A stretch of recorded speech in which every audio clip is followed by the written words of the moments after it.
Bismillahirrahmanirrahim. Assalamualaikum warahmatullahi wabarakatuh. Alhamdulillah wassalatu wassalamu ala Rasulillah wa ala alihi wa ashabihi wa mawalah, amma ba'du. Hadratul Mukarram Syekh Al-Alim Ar-Rabbani Sayyidi Ahmad Al-Hadi Al-Hasani, dalam hal ini sebagai pembicara utama, dan juga bersama kami Kiai Ali Badri. Hadirin muslimin muslimat yang berbahagia, karena waktu sudah sangat mendesak ya, mestinya dimulai jam 2 sampai jam 3, tapi ini sudah jam 3, maka langsung kita akan persilahkan Sidi Ahmad yang akan menjelaskan tentang pandangan-pandangan ulama maghrib, tentang Wali Songo, silsilahnya dan keilmuannya. Sedikit sebagai pengantar, saya dan Ki Ali Badri bertemu dengan Sidi Ahmad sejak 2010. Sejak itu beliau langsung langsung nyeletuk, langsung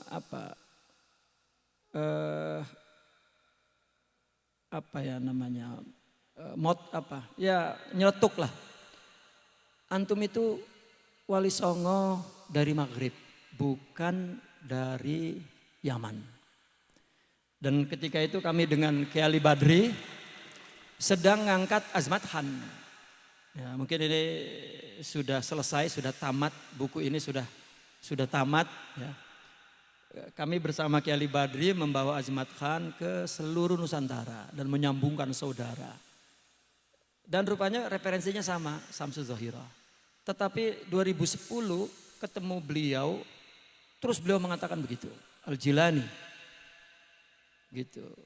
Saya waktu itu dan Kiai Ali Badri nggak mau dengar gitu. Baru setelah berapa tahun sudah, 2010 sampai sekarang ini. Semuanya gak mau dengar, bukan kita aja.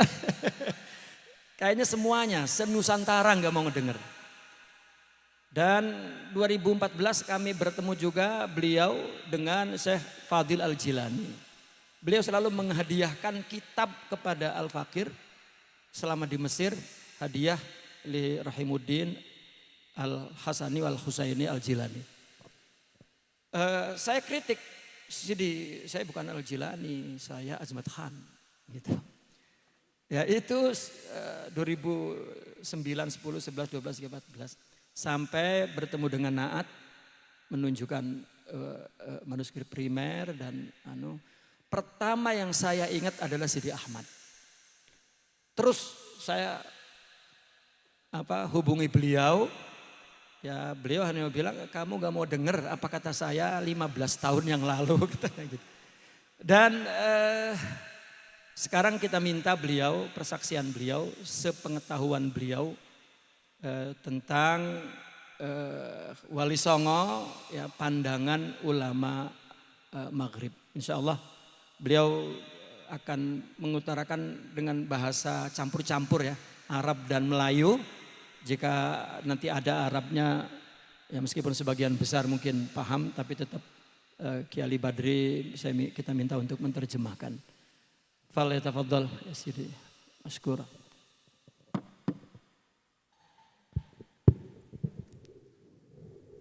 Bismillah walhamdulillah wassalatu wassalam ala sayyidina wa maulana Muhammadin Rasulillah wa ala alihi wa sahbihi wa mawalah.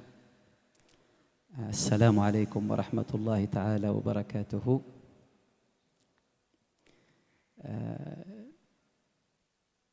الاحترام والتحية والإكرام لجميع الحاضرين خاصتهم وعامتهم. ممكن ترجمة شوي ولا تتكلم ولا إن شاء الله. وخصوصا احترام وتقدير لصاحب الاسم الجميل يمن امبونيائي نماين شميل دين هيبات، yaitu Syekh Ubaidullah Ahrar, wasitah masyhur dalam sanad Tariqah Naqsyabandiyah aliyah. Juga Bukhara juga Maulana Ubaidillah Ahrar, Maulana Mir Kilal, Maulana Bahauddin Naqsyaband, semuanya ini wasita-wasita dan perantaraan silsilah Naqsyabandiyah, asal mereka juga daripada Bukhara, silsilah Husainiyah Bukhariyah.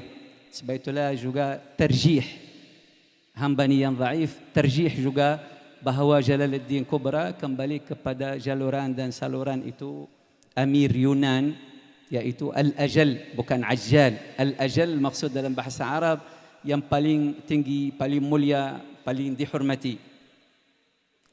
Jadi sanad itu tapi nak tawakuf sikit, yani ambil perhatian bahawa hasru jami'i ansabil awliya Jawa, menembalik seluruh nasab awliya Jawa kepada satu saluran ni nama tahakkum, yani buat putusan atas Allah. Tak boleh macam tu. Bukan semua saluran dan sanad awliya Jawa kembali kepada Jalaluddin Kubra.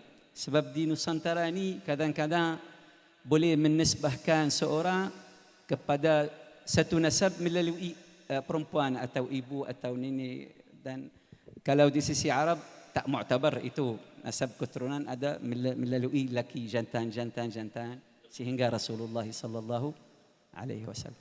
Tapi yang muttafaqun alaih, yang telah disepakati, yang muttafaqun alaih bahawa awliya Jawa adalah keturunan Nabi sallallahu alaihi wasallam, itu syukur habis. Faham? لأن الولاية قرينة النسب عند العرب. Di sisi orang Arab, kewalian menunjuk kesahihan nasab.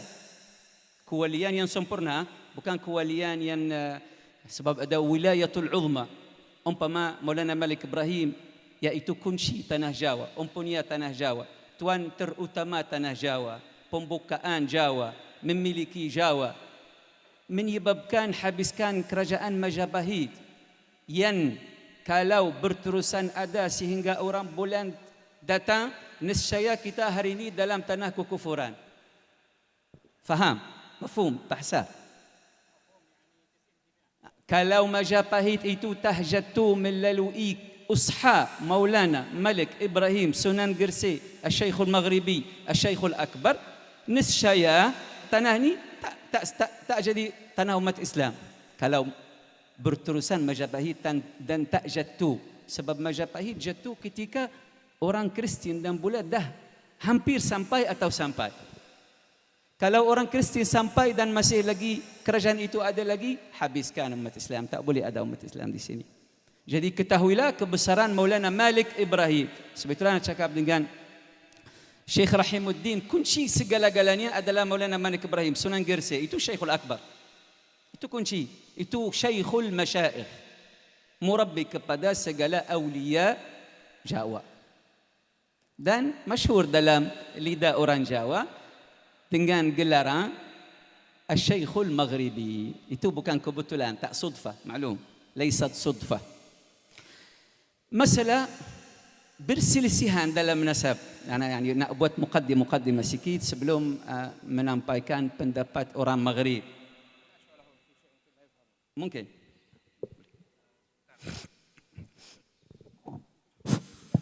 Ada satu hal mungkin perlu saya jelaskan. Maksud beliau tadi, kedatangan Maulana Malik Ibrahim menjelang runtuhnya Majapahit itu adalah menjadi sabab kemudian kejayaan Majapahit itu dilanjutkan oleh kejayaan Islam. Seandainya Wali Songo tidak datang ketika Majapahit runtuh, tapi yang datang adalah orang-orang Portugis dan lain-lain, niscaya Jawa ini akan menjadi bumi Kristen, bukan Islam. Sehingga dengan dikirimnya Maulana Malik Ibrahim di masa runtuhnya Majapahit, ini adalah keberkahan yang luar biasa oleh yang dikirim oleh Allah SWT kepada bangsa Jawa ini. Yani boleh kata Maulana Malik Ibrahim macam kita nak menyembelih lembu, tahu? Nak menyembelih lembu. Mafhum? Sembelih lembu. Kita bagi jatuh awal baru sembelih dengan pisau. Jadi Maulana Malik Ibrahim menjatuhkan, buat itu apa? bagi Majapahit nak hampir jatuh macam lembu. Dan Maulana Syarif Hidayatullah dengan kerajaan Banten, Demak yang mewarisi Demak, memilih kekufuran di dalam tanah Jawa. Maksud beliau lembu itu sapi kalau kata kita. Jadi ibarat orang memotong sapi kan mesti dirobohkan dulu sebelum disembelih. Maka kedatangan Maulana Ibrahim untuk merobohkan sapi itu yang kemudian disembelih rame-rame oleh Wali Songo. Artinya beliau mengibaratkan sapi tadi sebagai kekufuran, menyembelih kekufuran. Jadi alhamdulillah nak menampaikan satu maklumat yang tak diambil perhati, tak ramai orang tak kenal, bahawa ketika mana tanah Jawa jadi umpunya kita umat Islam, ketika Andalusia jatuh di sana, tak tahu dari kurun 14 sampai kurun 15 ini usaha Wali Songo dan masuk Islam ke tanah Jawa. Yani Allah Azza wa Jalla dengan rahmatnya menggantikan kerugian kita di Andalusia dengan pulau yang menyamai Andalusia. Kita di Arab mempernamakan Andalusia Jannatul Andalus. Jannah yani ماذا؟ جنة bahasa Melayu? Syurga Andalusia. Dan ketahuilah dalam geografi Arab, Andalusia nama Pulau Andalusia. Pulau Andalusia. Jatuh Pulau Andalusia, Allah menggantikan kita dengan Pulau Jawa. Nusantara. La, ni masalah sesama waktu. Nusantara memang itu cara umum. Juga boleh tambah atas kalam Kiai. Ketika jatuh Baghdad melalui Mongol dan Tatar, Allah menggantikan kita Aceh Darussalam. Orang Arab yang sampai Aceh, ketika Aceh fi aujiha, mada? Dalam kemajuan yang top kemajuannya, orang Arab kata ini Baghdad kedua. Tahu Baghdad sebelum jatuh atas tangan Mongol dan Tatar, pusat sedunia, kapital dunia,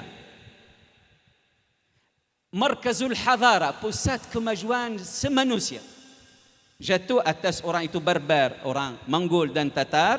Terus Allah ganti Baghdad dengan Baghdad yang kedua di mana? Di Nusantara, Aceh Darussalam.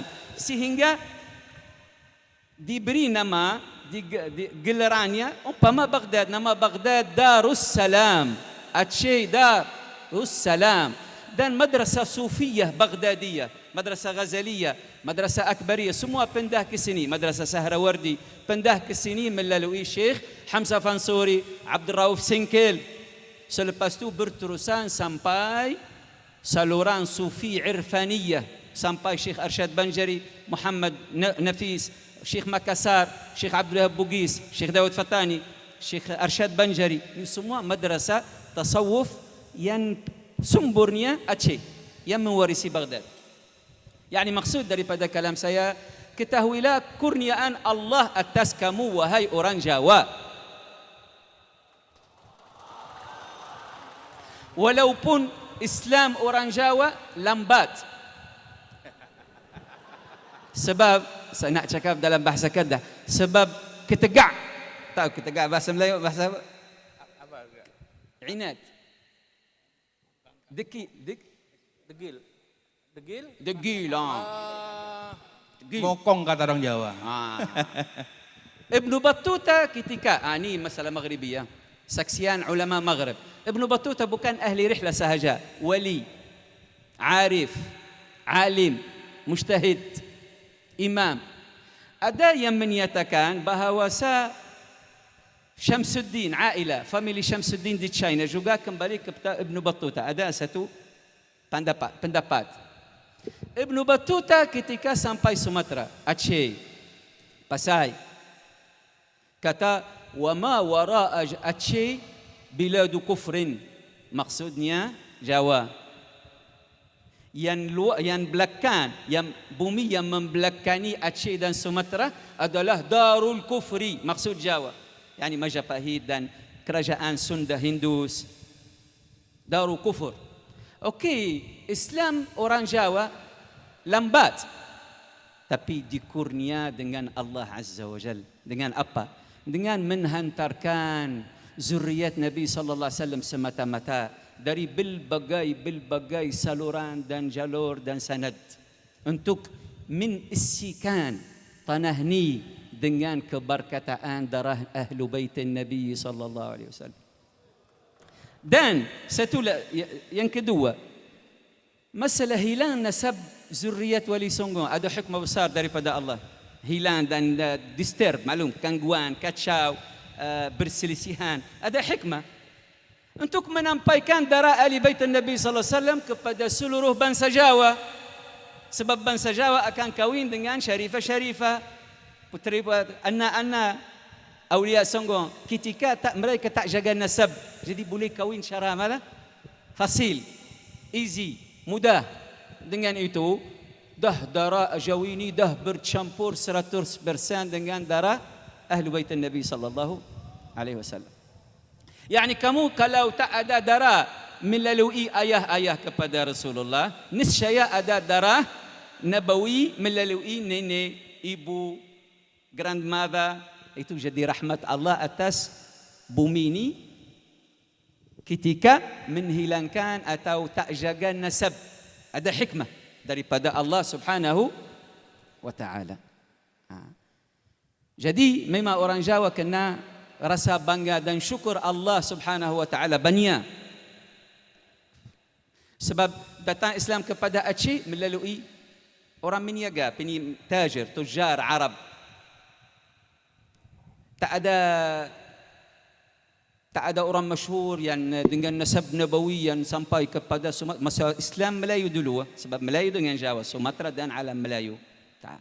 Semua orang meniaga, orang bisnes, orang dari Yunan, orang dari itu. Tapi Jawa memang tak ada syak bahawa yang membawa agama Allah kepada orang sini adalah orang pilihan Allah khusus, awliya besar. Jadi itu yang anugerah Allah, atau Allah menggantikan perlambatan, lambat masuk kepada Islam dengan kurniaan Allah khusus, awliya Allah yang ditanam di dalam tanah Jawi ini. Jadi tentang yang saya dengar tadi, walau tak faham semua kalam-kalam tetamu yang mulia, tapi satu conclusion, ringkasan, bahawa tak boleh buat putusan tentang nasab Wali Songo melainkan yang jelas. Umpama Maulana Ishaq Al-Hasani Al-Jilani itu dah, atau Pulau Besar Melaka itu silsilah yang jelas, tak ada berselisihan, ikhtilaf.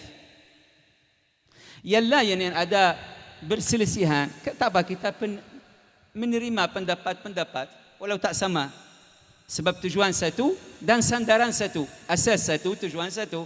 Asas bahawa semua awliya Songo memang dzurriyyatu Rasulullah, ahlu bait, tak ada syak.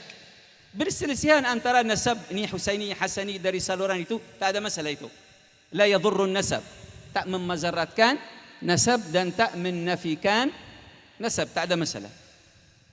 Jadi nasihat, jangan buat putusan. Sebab di tanah Maghribi saya satu kumpulan yang boleh bagi putusan tentang nasab seorang atau satu kumpulan, iaitu awliya Allah, ahli kashfu. Tahu ahli kashf? Yang ketika melihat seorang, melihat bukan keturunan dia atau silsilahnya, sampai Adam melihat datu-datunya, ayah-ayahnya. Sabda Waliullah As-Sufi Suhail bin Abdullah At-Tusturi, seorang tabi'in besar, boleh jumpa namanya dalam Ihya Ulumuddin, kutub-kutub sufi. Sahl bin Abdullah At-Tusturi kata radhiyallahu ta'ala anhu, wallahi inni la a'lamu muridiyya min yawmi alastu bi rabbikum wa taqallubahum fi aslab ar-rijal wa istiqrarihim fi al-jannati aw an-nar wa a'lamu man kana yawma idhin an yamini wa man kana an yasari. Maknanya, demi Allah aku mengenali segala anak-anak muridku sejak dari zaman alastu bi rabbikum. Maklum ketika Allah berbicara khitab dengan Adam, dengan ambil zarrat-zarrat ruh anak Adam, dalam alam zar kita, zarrat. Dan qala alastu birabbikum, adakah mana? Alastu, adakah aku Tuhan kamu? Jadi arwah, dalam alam arwah semua ruh-ruh jawab kepada Allah, bala, bahkan ya Allah. Itu yang berlaku di Arafah. Ya, walau masuk kalam ahli hakikat. Sebab itulah pada Arafah nama Arafah. Arafah fi'il ha dhamir. Arafah telah mengenalinya. Betul lah? Telah mengenalinya, yakni segala arwah telah mengenali Tuhan mereka dalam alam ruh sebelum memasukkan dalam tubuh badan, dah mengenali Allah. Itu berlaku peristiwa ini di padang Arafah. Sebab itulah kita pergi sana untuk menenggati janjian dengan Allah Azza wa Jal. Jadi waliullah ni kata, saya mengenali seluruh anak-anak murid aku ketika Allah ambil janjian daripada arwah. Selepas itu berubah-ubah arwah tersebut dalam tulang sulbi dan rahim-rahim sehingga mereka dilahirkan. Dan wallahi, demi Allah, aku mengenali siapa duduk sebelah kanan saya dan siapakah yang duduk sebelah kiri saya. Ini di alam arwah sebelum ada.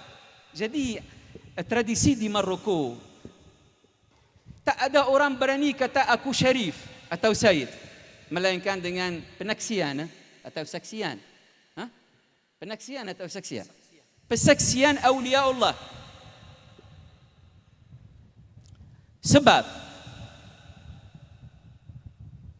ahlun nasab yadkhulu fihim ghairuhum. Ahli nasab boleh yadkhul, masuk di kalangan mereka yang bukan daripada kalangan mereka melalui banyak pendakwaan tipu.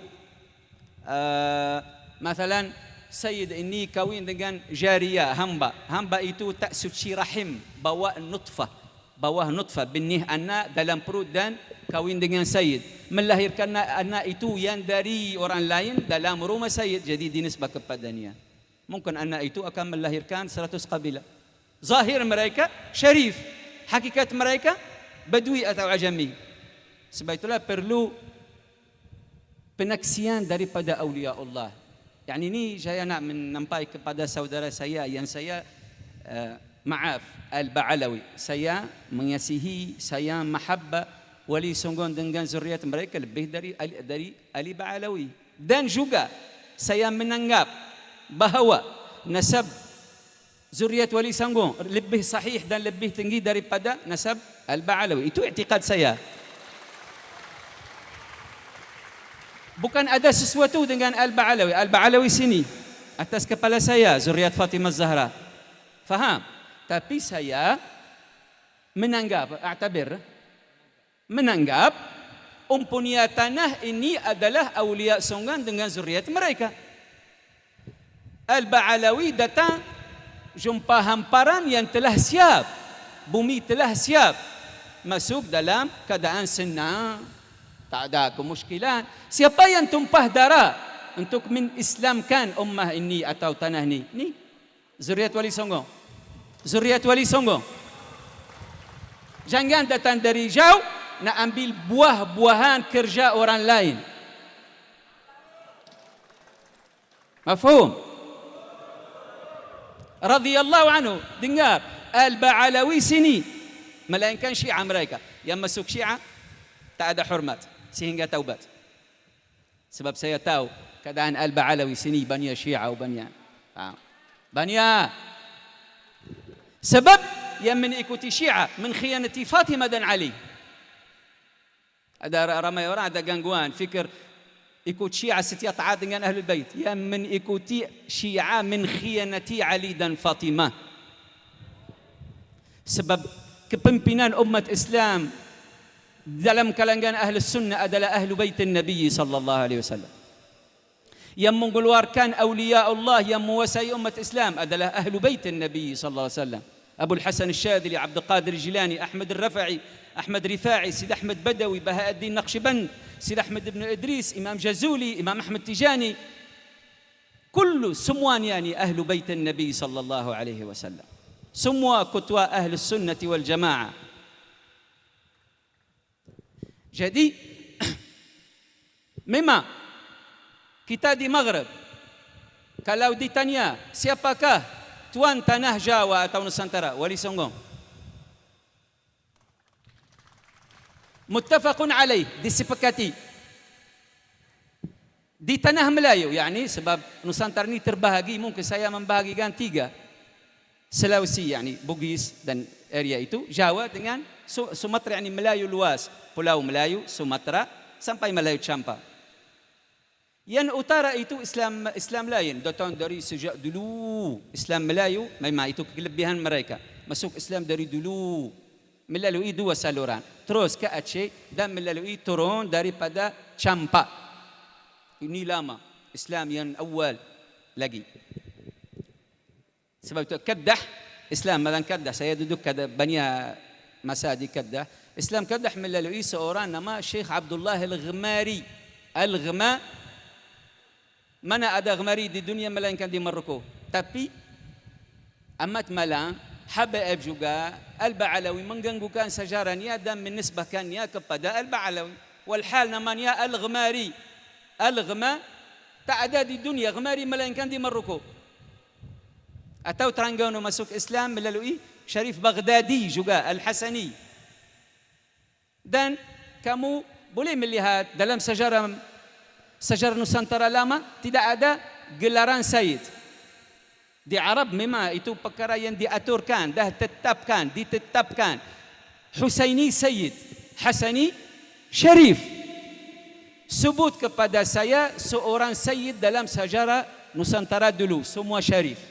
Syarif Maulana Malik Ibrahim, Syarif Gunung Jati, Syarif Solo, Syarif Mindanao, Syarif Baginda, Syarif Baghdadi, kullu semua Syarif. Syarif Umdatuddin, semua Syarif, betul lah? Semua Syarif. Husaini tak boleh guna Syarif dalam budaya Arab, nama Sayyid.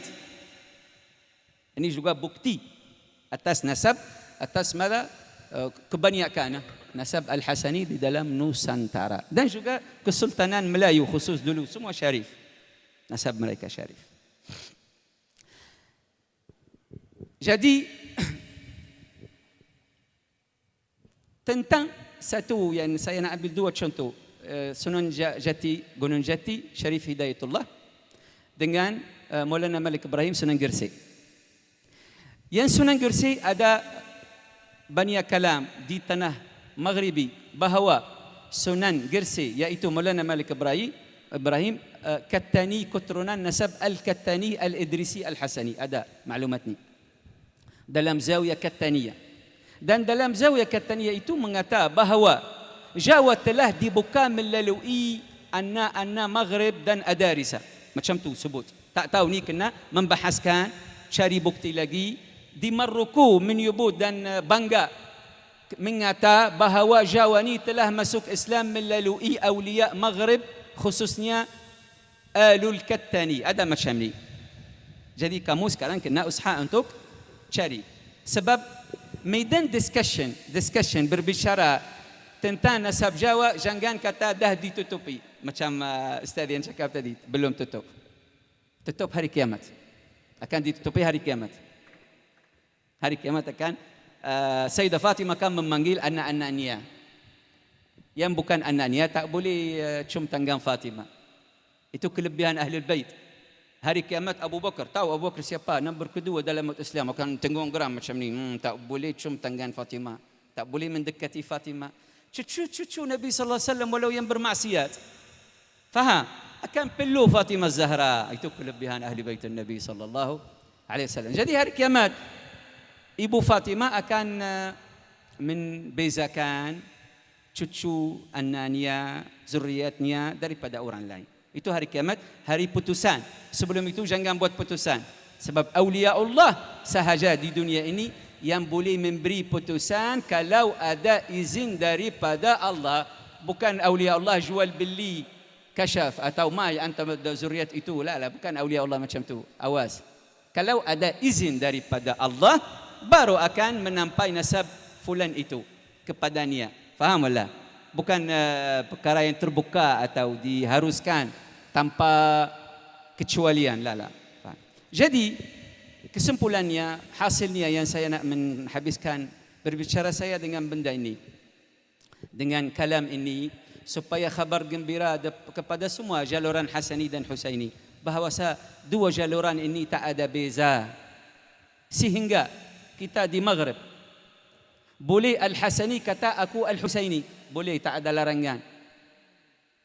Uyan Husaini boleh kata aku Al-Hasani, tak ada larangan.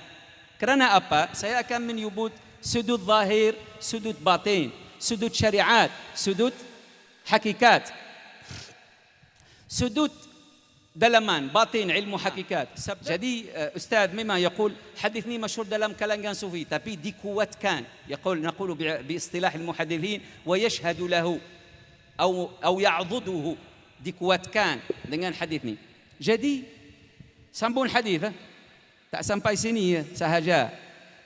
ثم اجتمعنا في الحسن والحسين فالحسن والحسين نورين من نور الله. Kemudian kita terkumpul balik, dikumpul balik fil Hasani wal Husain, pada Hasan dan Husain. Fal Hasanu wal Husaini nuraini min nurillah, maka Hasan dan Husain adalah dua nur, dua cahaya daripada cahaya Allah. Tambah kepada Ustaz, ni riwayat juga dalam kitab Imam Syabalanji fi Fadail Ahli Baitun Nubuwah, dan masyhur dalam di sisi ahli mahabbah zuriat baginda sallallahu alaihi wasallam, masyhur di Mesir. Jadi ثم اجتمعنا في الحسن والحسين. Mungkin ada ahli syariat sini, ada ahli tarikat, ada ahli hakikat, tapi insyaallah dengan cara diterima kalam itu. Apakah yang keluar? Hadrah Allah, hadrah lama, qadim, munazzahatu min kulli wajh, disuci daripada segala sudut, mukhalifatul lil hawadith, menyalahi semua perkara baru. Sah wala?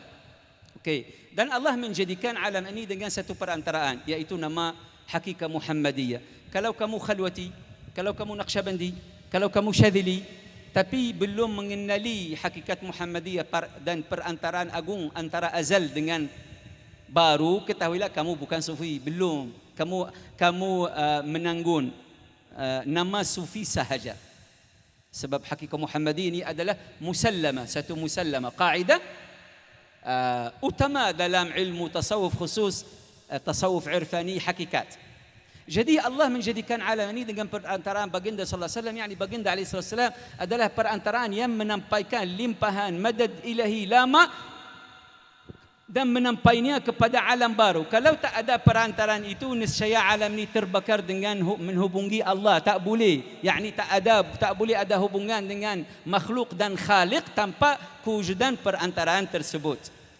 Contoh elektrik ni, kita ada transformator sana, transform, yang mensesuaikan elektrik supaya kita tak terbakar. Betul lah. Jadi baginda sallallahu alaihi wasallam yang perantaraan agung, melalui beliau segala, innamallahu mu'tin wa anal qasim, sesungguhnya Allah mu'tin, pemberi, dan aku membahagi atau pembahagi, qasim. Jadi limpahan madad ilahi yang sampai kepada alam hadith, dua jenis. Ini kalam ahli hakikat awliya Allah, kalam Wali Songo, kalam Maulana Malik Ibrahim, kalam awliya Allah, jalal dan jamal. Madad jalali dan madad jamali ini disepakati oleh seluruh ulama.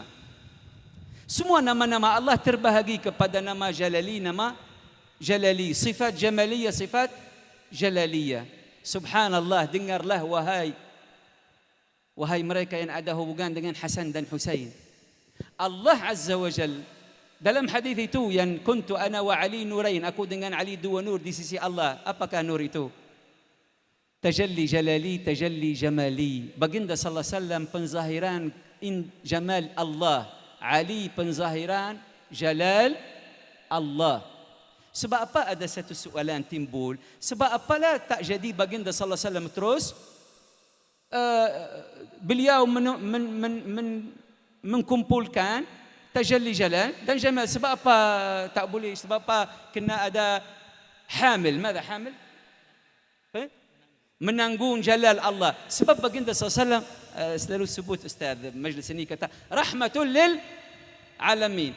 Rahmat lil alamin, tak boleh jadi penzahiran jalal ilahi Sebab itulah baginda sallallahu alaihi wasallam tak membunuh seorang dalam kehidupannya. Langsung sebab rahmatan lil alamin. Allah menciptakan Ali supaya umpama hamil menanggung jalal Allah supaya pergantian kepada Rasulullah. Yani boleh kata membahagi hakikat Nabi sallallahu alaihi wasallam kepada dua zat, zat Muhammadi, zat Alawi. Selepas tu saluran dua cahaya itu berkembar. Maklum kembar sampai keluar dari Abdullah Rasulullah, Abu Talib, Ali. Okey, sebab apa keluar? Sebab apa ada orang tanya sebab apa Ali tak keluar dari Abdullah sama Rasulullah? Kalau keluar dari Abdullah, mana boleh kahwin Fatimah? Jadi habis tak ada zuriat Nabi. Keluar dari Ali bin Abi Talib supaya halal harus kahwin Sayyidah Fatimah. Selepas tu Allah Azza wa Jal kumpul balik dua cahaya, kahwin Ali dari Fatimah. Sabda Nabi SAW, "Lau lam yakhliqillahu Aliyan lam yakun li Fatimah kufuun." Kalau Allah tak menjadikan Ali, niscaya tak ada kufu bahasanya. Kufu kepada Fatimah. Sebab itulah Sayyidina Bakar datang minta Fatimah, nasib Nabi SAW tolania. Datang Umar tolania. Fatimah itu dicipta kepada Ali, Ali dicipta kepada Fatimah. Selepas itu Allah melahirkan Hasan dan Husain.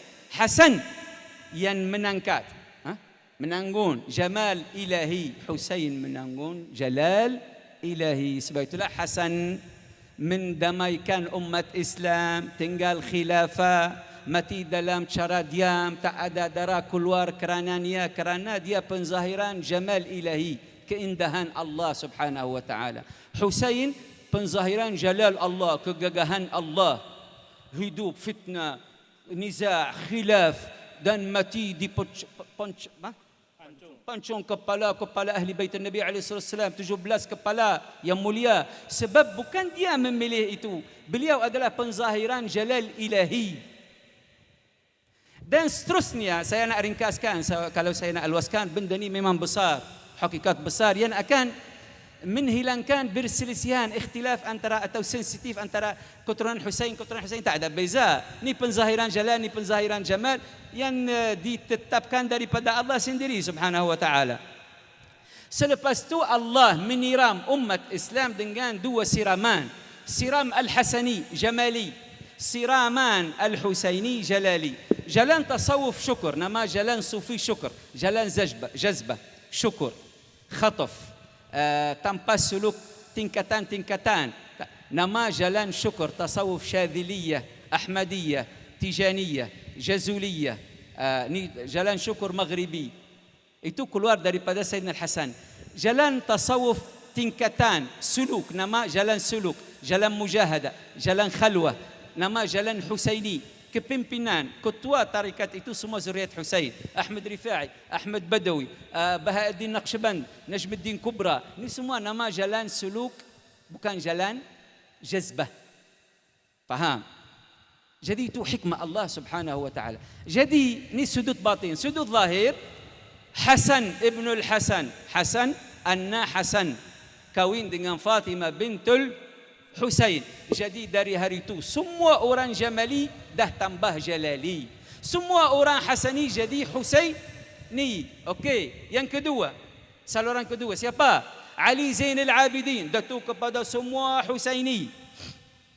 Kawin dengan Fatimah bintul Hasan.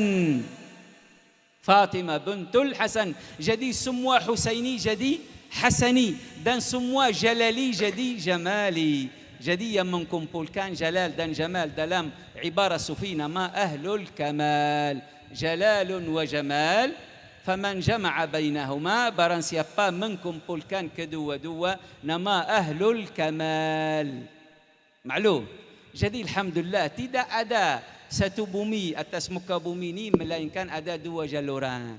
Kena ada Hasani dan Husaini, tapi kebanyakan yang atas kena Hasani kerana kerana baginda sallallahu alaihi wasallam mewariskan Hasan dan Ali mewariskan Husain. Ya Ali, wahai Ali, al-Hasanu minni, Hasan daripadaku, Husain daripadamu.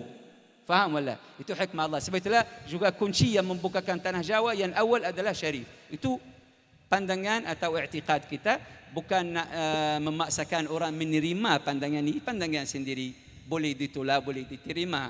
Faham wala?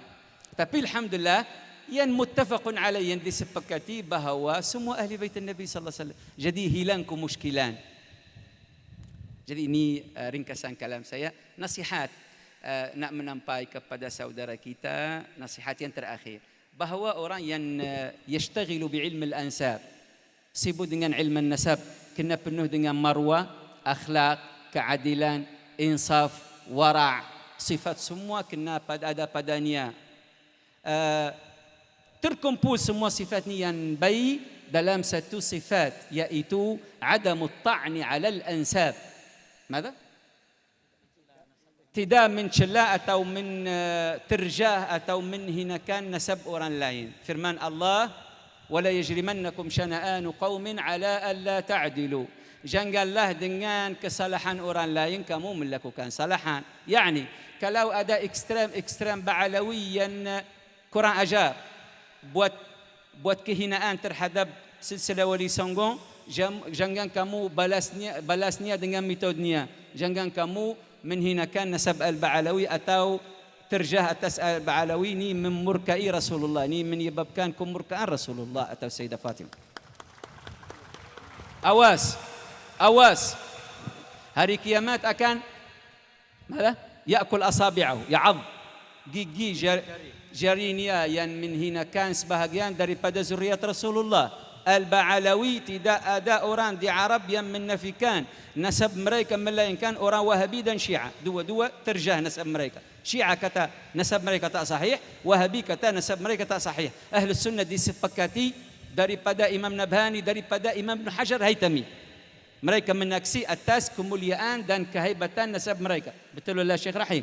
Jadi jangan yajrimannakum syana'anu qaum. Jangan kamu membalaskan kesalahan yang dilakukan daripada sebahagian daripada al-Ba'alawi sehingga kamu melakukan salah besar. Awas.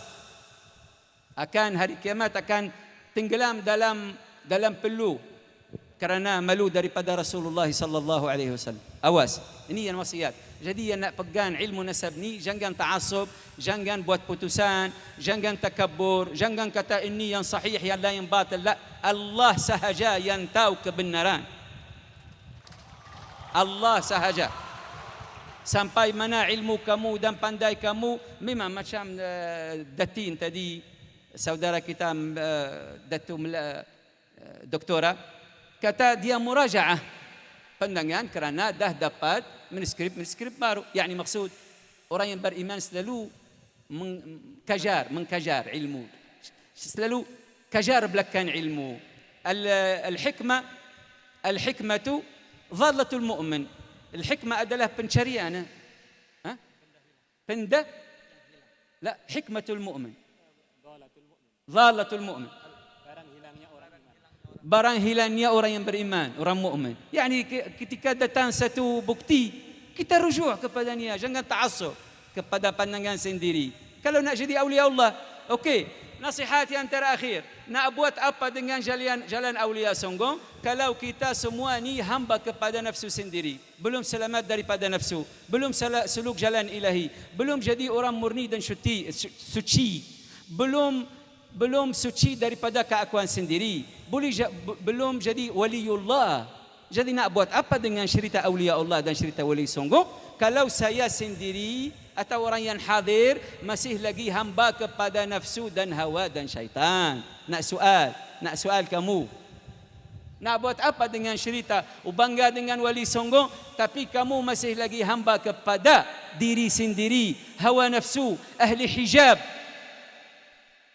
Betul lah. Jadi marilah bukan menceritakan cerita mereka, marilah jadi mereka. Sebab kalau datang Maulana Malik Ibrahim, Maulana Syarif Hidayatullah, tak meridai keadaan kamu, tak rida atas ahwal kita zaman ini, tak rida. Jadi jom kita ikut jalan mereka, cari jalan sufi yang murni. Tidak boleh hampus yang qarar habis. Hampus. Jangan punah. Jangan punah.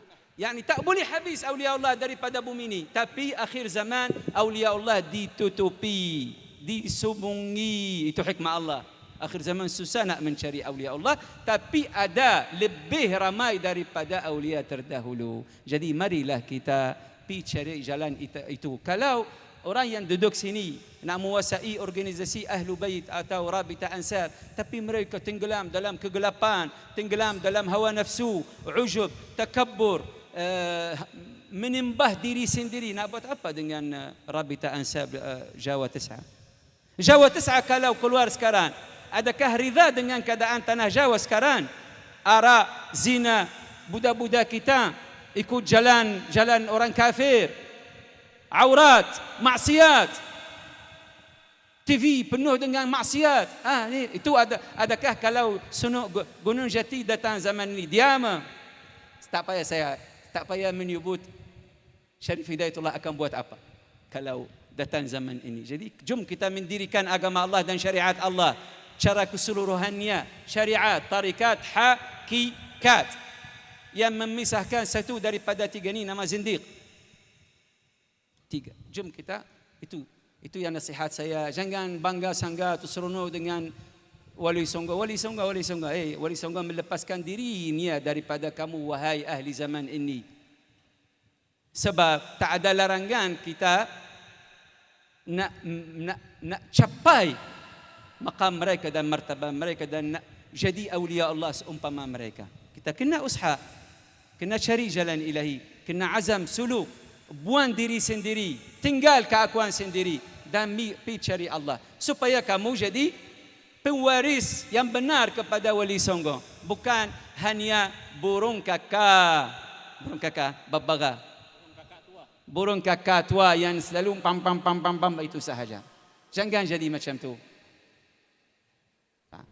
Sebab apa Nusantara menamakan, nak tanya burung itu nama burung kakak tua? Sebab kakak tua kalau tak kahwin duduk di rumah selalu pam.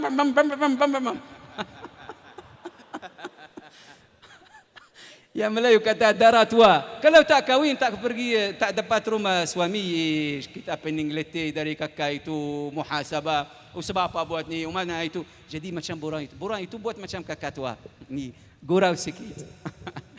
Jadi jom kita janganlah jadi burung kakak tua menyebabkan pening sahaja. Jadilah awliya Allah. Tu saya dah buat pantun dalam bahasa Melayu. Jadilah awliya Allah. Macam nama ni mulia. Ubaidullah Al-Ahrar. Kena jadi macam Ubaidullah Al-Ahrar.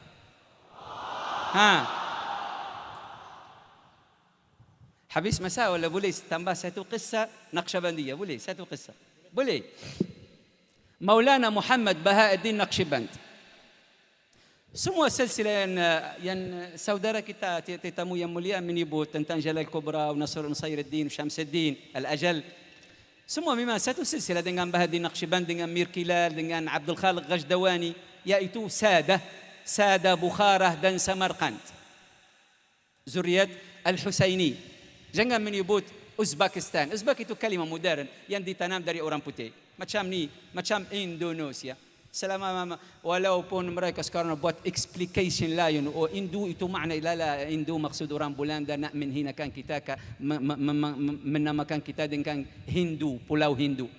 Itu.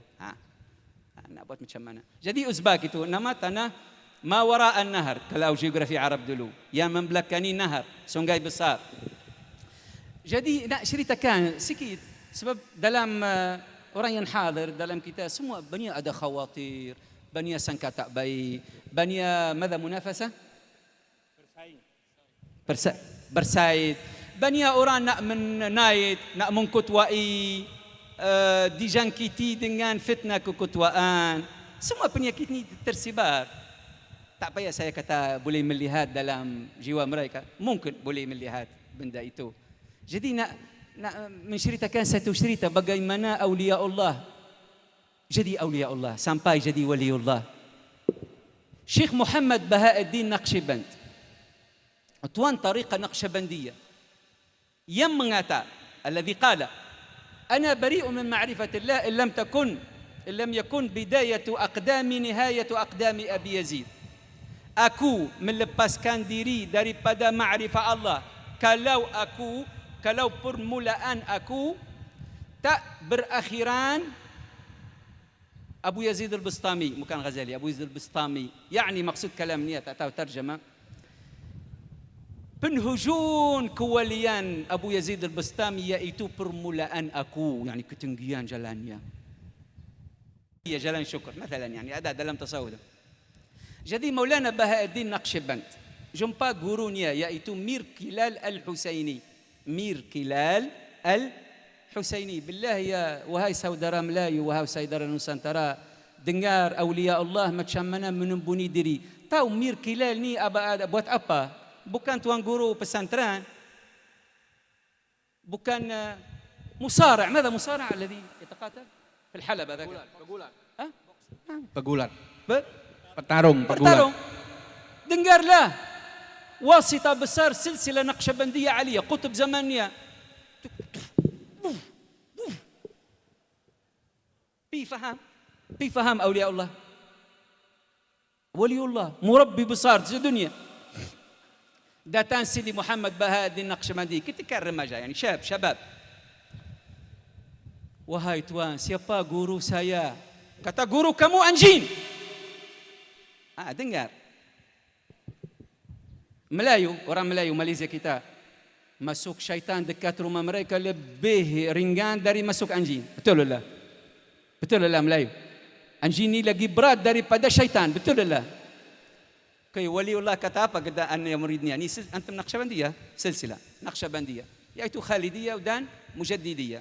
Selepas Bahauddin ada Maulana Ahmad Faruq As-Sarahandi Mujaddidiyah, Maulana Khalid Juldi Nahain Khalidiyah. Kalau ada masalah, insyaAllah masalah yang saya akan berbicara tentang sejarah Naqsyabandiyah, macam mana terpisah dan rahsia Naqsyabandiyah. So, saya bertemu dengan Naqsyabandiyah di Malaysia, tak tahu langsung tentang Naqsyabandiyah.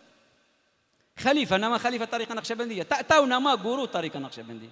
Saya jumpa Khalifah Syattariyah di Malaysia, tak tahu siapakah nama Tuan Tariqah Syattariyah.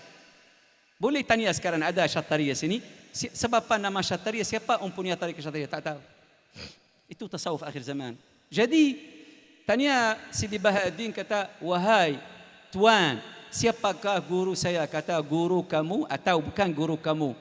Qala fathuka ala yadi kalbin, pembukaan kamu atas atau melalui anjing, seekor anjing. Kalau anda murid Melayu datang dekat hamba yang dhaif ni, tanya siapa guru saya, anda kata anjing akan pukul saya. Zaman ini. Tapi orang nak menyelamat diri daripada ular yang hidup sini, nafsu. Boleh buat apa-apa untuk capai selamat nafsu. Jadi kata, fathuka, pembukaan kamu melalui seekor anjing. Jadi buat apa?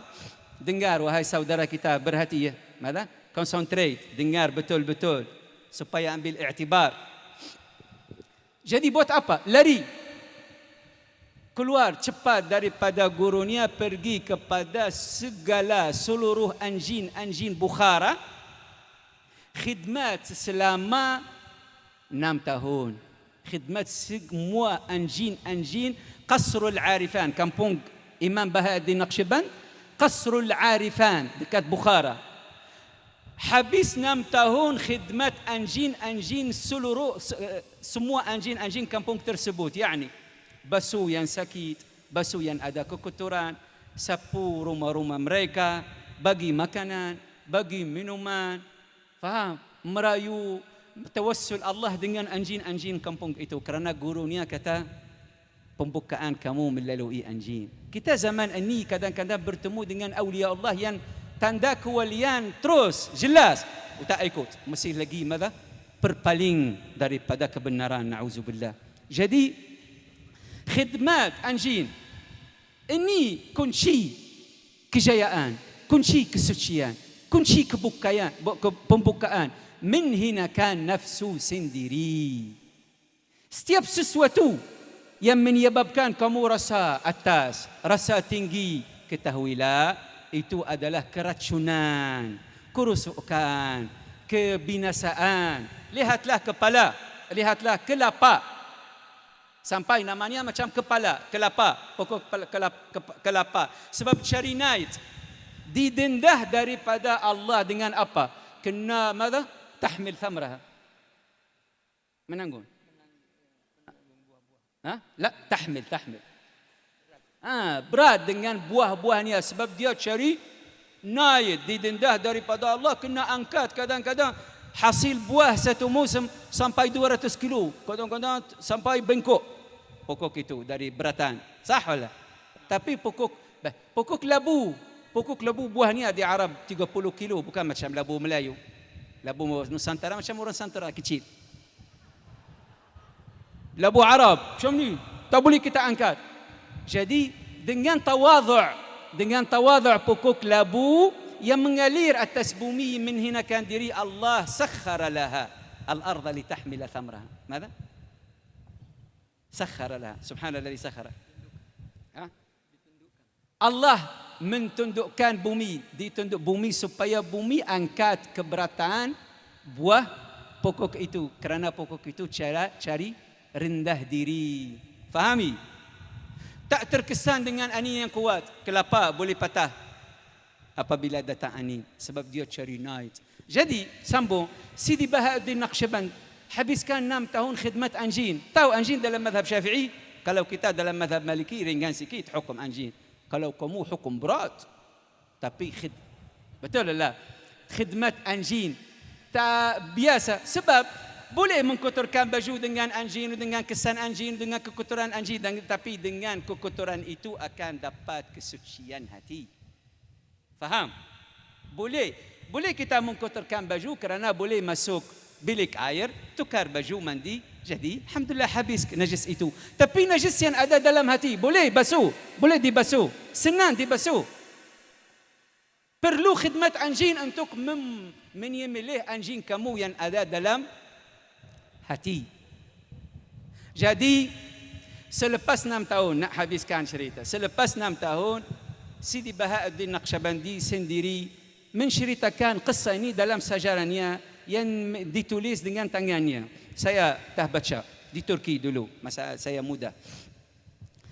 Beliau menyata bahawa satu hari keluar dekat padang pasir atau padang-padang yang sekitar kampungnya Qasrul Arifan, jumpa satu anjing dalam keadaan zuhul.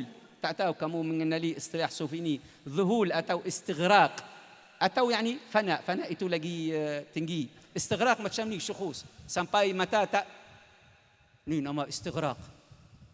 Zuhul ada bahasa Melayu dalam istilah sufi, pelongo, nama zuhul.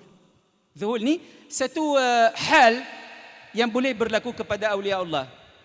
Sidi Ahmad Badawi, tahu tuan tariqah Burhaniyah Badawiyah Sutuhiyah di Mesir, tahu dia kenal sangat Syekh Rahim. Duduk 9 tahun, tak tahu berapa tahun di dekat Kaabah dalam hal zuhul, sampai mana tumbuhan-tumbuhan, rumput-rumput naik atasnya sampai menyutupi badannya. Orang yang bertawaf tahun 1, 2, 3, lalu dekat tawaf, ni Sidi Ahmad Badawi belum sedar, tak makan, tak minum, tak tidur, tak buang air, tak nafas, tak bernafas, kaku, tahu, jumud macam jadi batu. Selepas itu sedar balik berapa tahun, pergi ke Mesir menyebarkan tariqah Sutuhiyah Burhaniyah Badawiyah, awliya Allah. Jadi Sidi Bahauddin bertemu dengan anjing dalam hal zuhul. Anjing tu macam ni, anjing. Jadi Sidi Bahauddin kata, Allah awqa'a fi qalbi atau alqa fi qalbi. Mana? Mencampak dalam hati atau melentas. Lentas. Menilhamkan dalaman saya bahawa ni anjing yang telah dikhabarkan daripada gurunya dulu. Dia macam ni, awliya Allah. Dengar awliya Allah. Kamu wahai umat iman sekarang takabbur khidmat saudara kamu manusia. Melayu, saya sebab uji dengan orang Melayu ni. Melayu ambil gelas adik, ketika adik minum, nak gelas pusing macam ni, minum dari sini. Ada lah. Anak saya Melayu sebab ibu Melayu. Nak minum gelas abang, tukar tempat. Sayyidina Nabi sallallahu alaihi wasallam ketika Aisyah minum, cari tempat melut Aisyah dan minum dari sana. Saya ketika sampai 2008 di rumah rumah Ibu Ustaz Ali. Mereka dah makan, ana lambat sampai. Ada pinggan-pinggan orang yang telah habis makan. Ana ambil pinggan itu, bubuh nasi nak makan. Ibu kata, jangan. Saya bagi pada baru pinggan yang baru. Piring yang baru. Bekas ana cara biasa Arab ambil itu berkat. Nabi SAW mengajar kita biriqati ba'dina biturbati ardina yushfa mariduna biizni rabbina. Yani air liur kita adalah penawar kepada kita. Jadi sekarang ada itu fahaman itu gili, dalam bahasa Melayu kata gili. Saya ada faham bahasa Melayu. Jijik. Bahasa kita jijik. Jijik atau kiji. Jijik daripada kamu. Sebab apa jijik daripada orang lain? Kamu yang lebih kotor. Pi tengok kamu dalam tandas macam mana?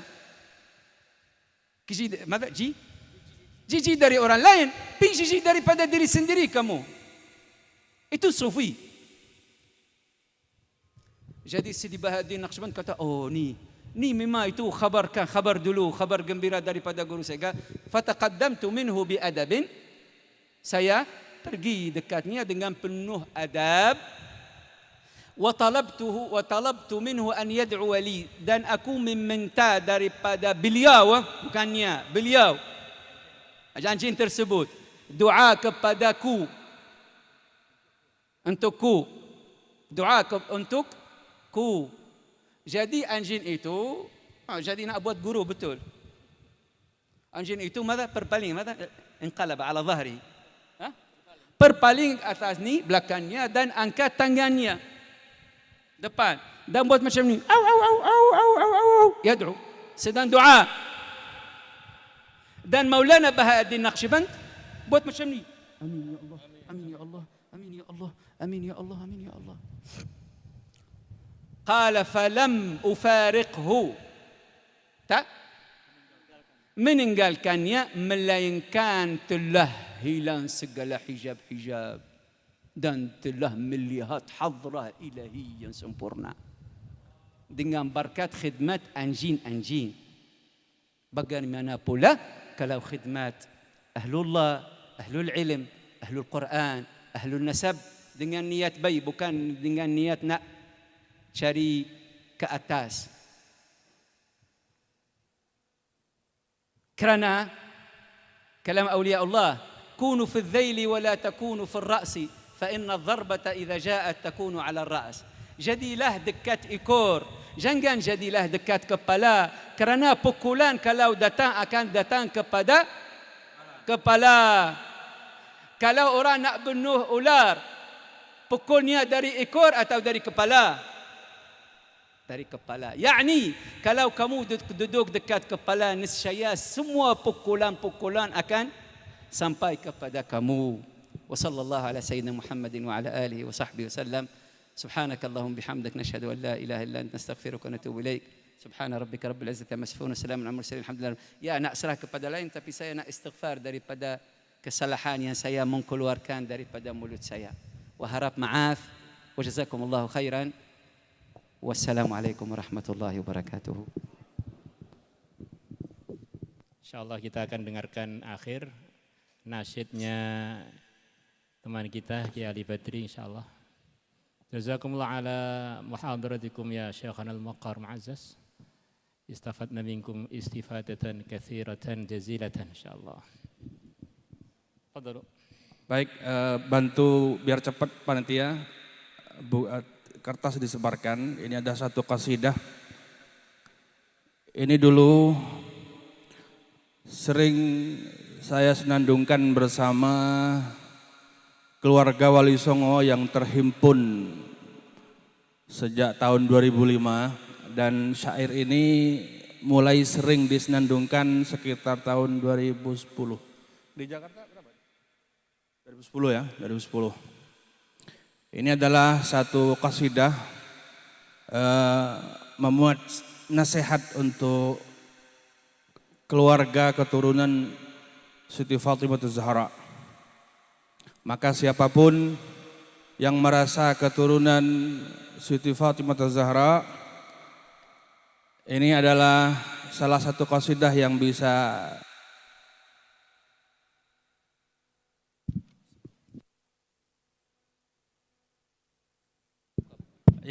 selalu disenandungkan, walaupun awalnya ini saya buat untuk keluarga Wali Songo, tapi tentu di Nusantara ini banyak terdapat zuriyah Siti Fatimah Zahra dari selain Wali Songo. Sesuai namanya, Qasidah Fatimiyah. Baik, perhatikan lagunya, nanti bisa diikuti bersama-sama. La ilaha illallah, Allah, Allah. La ilaha illallah, jud alaina. La ilaha illallah, Allah, Allah. La ilaha illallah, ya Rabbana. La ilaha illallah, Allah, Allah. Rasulullah Muhammad syafi'una. Ayo. La ilaha illallah, Allah, Allah. La ilaha illallah, jud alaina. La ilaha illallah, Allah, Allah. La ilaha illallah, ya Rabbana. La ilaha illallah, Allah, Allah. Rasulullah Muhammad. Saudaraku, anak cucu Fatimah, keturunan Hasan Husain semua. Leluhur kita mewariskan khidmah, melayani muslimin dan sesama. Mulai dengan tenaga dan harta, sebisanya dengan ilmu agama. La ilaha illallah, la ilaha illallah. La ilaha illallah, Allah, Allah. La ilaha illallah. La ilaha illallah, Allah, Allah. Rasulullah Muhammad.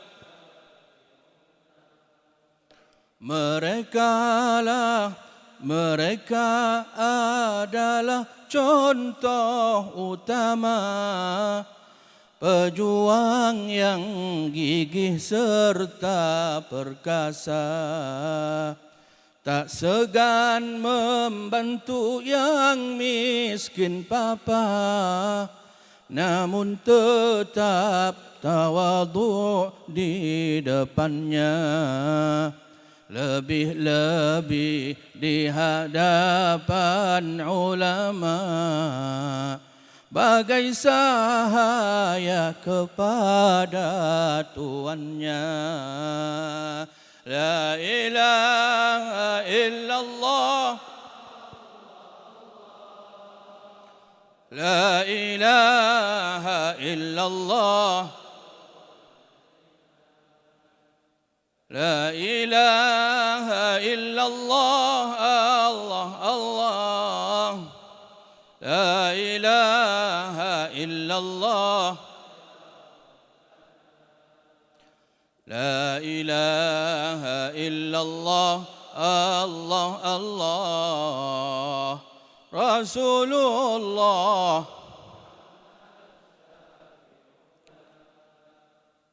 Yang paling saya takutkan dulu itu ketika nasab keluarga Wali Songo kemudian disahkan dan diakui oleh semua orang, adalah apa yang terjadi kepada Bani Israel. Mereka menjadikan nasab nomor satu, ilmu nomor sekian. Sehingga ketika mereka merasa nasab itu nomor satu, mereka tidak akan menghormati ulama lebih daripada sesama nasabnya. Bani Israel bukan hanya berani membantah ulamanya, mereka bahkan berani membunuh nabi-nabi mereka. Kenapa? Karena mereka pikir sama-sama Bani Israel, sama-sama Bani Ibrahim. Yang saya khawatirkan ketika keluarga Wali Songo merasa dengan nasab itu adalah nasab nomor satu, yang saya khawatirkan kemudian yang bodoh tidak menghormati ulama hanya karena merasa sepupu. Hanya karena merasa sepupu 2 kali. Dan ini terjadi. Ini yang sangat saya takutkan. Maka di antara kasidah di sini, lebih-lebih di hadapan ulama, bagai sahaya kepada tuannya. Walaupun sepupu, kalau dia ulama, hormati. Apalagi guru, jangan anggap karena sepupu kemudian biasa-biasa saja. Ini yang saya khawatirkan. Maka kembali kita harus pegang teguh apa yang diajarkan leluhur, ilmu nomor satu, nasab nomor sekian. Bahkan tidak tahu nasabnya tidak apa-apa ketimbang tahu nasab tapi menjadi sombong. La ilaha illallah, Allah Allah. La ilaha illallah. La ilaha illallah, Allah Allah. La ilaha illallah. La ilaha illallah, Allah Allah. Rasulullah Muhammad syafi'una. Leluhur kita tinggalkan kampungnya ke negeri yang lebih memerlukannya. Tinggalkan harta serta martabatnya, mulai hidup baru letihnya. Penuh harap agar keturunannya mewarisi perjuangan mereka. Leluhur kita datang ke Nusantara ini bukan karena tidak laku di negerinya, bukan karena susah nyari makan di negerinya, bukan cari makan di negeri ini. Mereka sudah punya kehormatan, kemuliaan di negeri mereka. Tinggalkan semua itu demi umat yang lebih memerlukan di Nusantara ini. Mereka berharap apa yang mereka perjuangkan kemudian diwarisi oleh keturunan mereka, oleh kita. Bukan hanya darah saja yang menetes dalam tubuh kita, tapi semangat juang mereka juga harus ada dalam tubuh kita, dalam jiwa kita. La ilaha illallah, Allah Allah.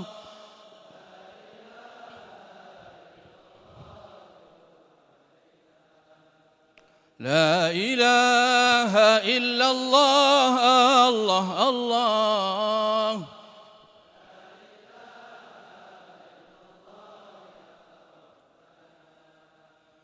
La ilaha illallah, Allah Allah. Rasulullah Muhammad. Kini pun banyak di antara kita yang bahkan tak kenal ilmu agama, enggan untuk belajar dan ibadah, apalagi perjuangkan agama. Marilah kita bangkit dan berbenah, wujudkan cita-cita mereka. Ketika dulu mula-mula saya menghimpun nasab-nasab keluarga Wali Songo, justru yang menyimpan rapi nasab itu orang-orang yang tidak bisa baca Quran. Orang-orang yang tidak bisa baca kitab, orang-orang yang jauh dari pesantren. Justru kiai-kiai malah nyembunyiin. Justru kiai-kiai banyak yang membakar nasab. Saking takutnya anak-anak mereka menyombongkan nasab. Ini fakta bahwa orang-orang yang punya darah Wali Songo, bahkan menyimpan nasab, catatan nasab Wali Songo, banyak yang bahkan tidak kenal agama. Maka dengan adanya Naat ini, berhimpun keluarga Wali Songo, selain tujuannya silaturahim, adalah mari kita berbenah bersama. Yang tidak mengaji, yang belum bisa baca Quran, yang belum mengerti agama, santuni mereka dengan ilmu. Menyantuni mereka dengan ilmu jauh lebih utama daripada menyantuni mereka dengan uang. Ini adalah yang mesti menjadi tujuan utama berhimpunnya keluarga Wali Songo. Maka semoga dengan berdirinya Naat hingga hari ini sudah genap 5 tahun, Allah berikan keberkahan. Tentu manusia itu tempat salah, mungkin ada banyak kesalahan di sini di situ. Insya Allah dengan bersama-sama kita akan berbenah sehingga ke depan akan semakin lebih baik. Sehingga insya Allah di bawah Naat keluarga Wali Songo bukan hanya sekedar solid sebagai keluarga yang saling silaturahim, tapi juga solid untuk melahirkan para pejuang, mewarisi semangat juang Wali Songo. Sedikit lagi, ceritanya begini. Ada satu cerita yang saya nggak pernah cerita, tapi di buku terakhir saya ceritakan ini. Pada sekitar tahun 2004, saya bertemu dengan seorang ulama dari Yordan. Beliau itu aslinya dari Palestina, namanya Syekh Sabir bin Muqbil Ar-Rifai. Beliau termasuk waktu itu menunjukkan kartu nama ke saya. Beliau termasuk salah satu pengurus daripada Naqabat Ahlul Bait di Yordan. Beliau itu bilang begini ke saya waktu itu. Setelah kita ngobrol, kami diskusi soal nasab Ahlul Bait. Kata beliau, kebangkitan dakwah di dunia ini tidak akan maksimal kecuali ketika semua keturunan Nabi atau mayoritas keturunan Nabi berada di barisan depan para pendakwah. Sehingga ini yang kemudian sering juga menjadi penyemangat saya ketika itu mengumpulkan keluarga Wali Songo. Tujuan saya agar supaya keluarga Wali Songo punya kontribusi yang cukup besar khususnya di Nusantara di dalam dunia dakwah. Maka sekali lagi jangan sekali-kali menomorsatukan nasab. Bersyukurlah apabila nasab kalian bersambung pada Wali Songo, tapi itu justru adalah tanggung jawab besar bahwa kalian yang paling berkewajiban untuk melanjutkan perjuangan Wali Songo. Demikian, kurang lebihnya mohon maaf.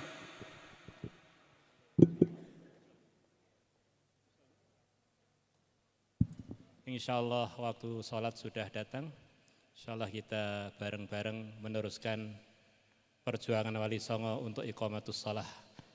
Biar nanti semua perjuangan Wali Songo ke depannya bisa kita laksanakan dengan lebih maksimal. Sebagaimana pesan Sayyidina Umar, kalau sholat dijaga, yang lain-lain akan mudah terjaga. Insyaallah. Kurang lebihnya minta maaf, jaman-jaman kurang-kurangnya minta maaf. Assalamualaikum warahmatullahi wabarakatuh.